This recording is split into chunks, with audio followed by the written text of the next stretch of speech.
آپ کا نام اخنوق ہے۔ آپ حضرت نوح علیہ السلام کے والد کے دادا ہیں۔ حضرت آدم علیہ السلام کے بعد آپ ہی پہلے رسول ہیں۔ آپ کے والد حضرت شیس بن آدم علیہ السلام سب سے پہلے جس شخص نے قلم سے لکھا وہ آپ ہی ہیں۔ کپڑوں کے سینے اور سلے ہوئے کپڑے پہننے کی ابتدا بھی آپ ہی سے ہوئی۔ اس سے پہلے لوگ جانوروں کی کھالیں پہنتے تھے۔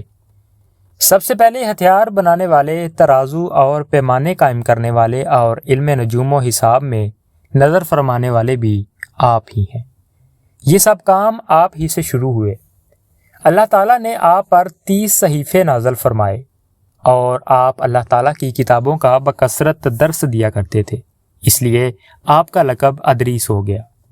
اور آپ کا یہ لقب اس قدر مشہور ہو گیا کہ بہت سے لوگوں کو آپ کا اصلی نام معلوم ہی نہیں۔ قرآن مجید میں آپ کا نام ادریس ہی ذکر کیا گیا ہے۔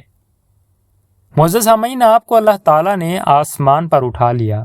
بخاری و مسلم کی حدیث میں ہے کہ نبی کریم صلی اللہ علیہ وآلہ وسلم نے شب معراج حضرت ادریس علیہ السلام کو چوتھے آسمان پر دیکھا۔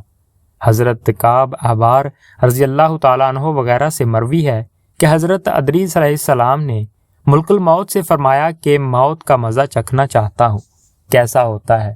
تم میری روح قبض کر کے دکھاؤ۔ ملک الموت نے اس حکم کی تعمیل کی اور روح قبض کر کے اسی وقت آپ کی طرف لوٹا دی اور آپ زندہ ہو گئے۔ پھر آپ نے فرمایا کہ اب مجھے جہنم دکھاؤ تاکہ خوف الہی زیادہ ہو۔ چنانچہ یہ بھی کیا گیا۔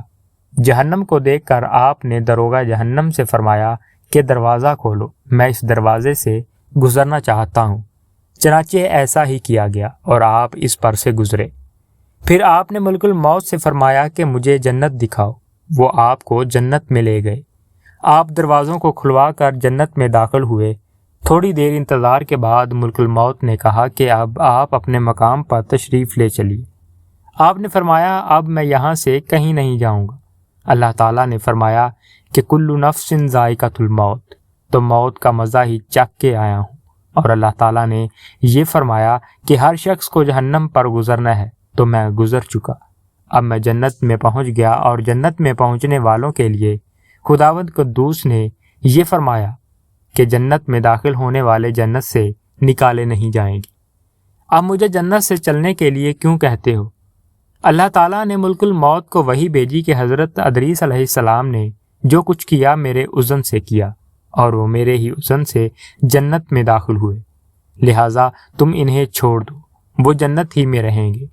چنانچہ حضرت ادریس علیہ السلام آسمانوں کے اوپر جنت میں ہیں اور زندہ ہیں۔ حضرت ادریس علیہ السلام کے آسمانوں پر اٹھائے جانے اور ان کو ملنے والی نعمتوں کا مختصر اور اجمالی تذکرہ قرآن مجید کی سورہ مریم میں ہے، جس کا ترجمہ کچھ یوں ہے: اور کتاب میں ادریس کو یاد کرو، بے شک وہ صدیق تھا، غیب کی خبریں دیتا اور ہم نے اسے بلند مقام پر اٹھا لیا۔ یہ ہیں جن پر اللہ نے احسان کیا، غیب کی خبریں بتانے والوں میں سے آدم کی اولاد سے۔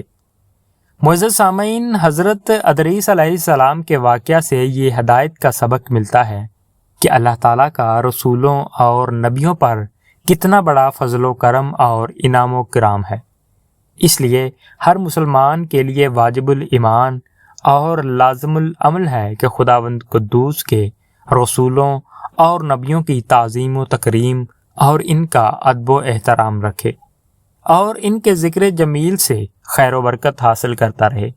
قرآن مجید کی مقدس آیتوں اور حدیثوں میں بار بار خدا کے ان برگزیدہ رسولوں اور نبیوں کا ذکر جمیل اس بات کی دلیل ہے کہ ان بزرگوں کا ذکر خیر اور تذکرہ موجب رحمت و باعث خیر و برکت ہے۔ معزز سامعین، اللہ پاک آپ کو اور ہمیں نیک اعمال کرنے کی توفیق عطا فرمائے۔ وما علینا الا البلاغ المبین۔ شکریہ۔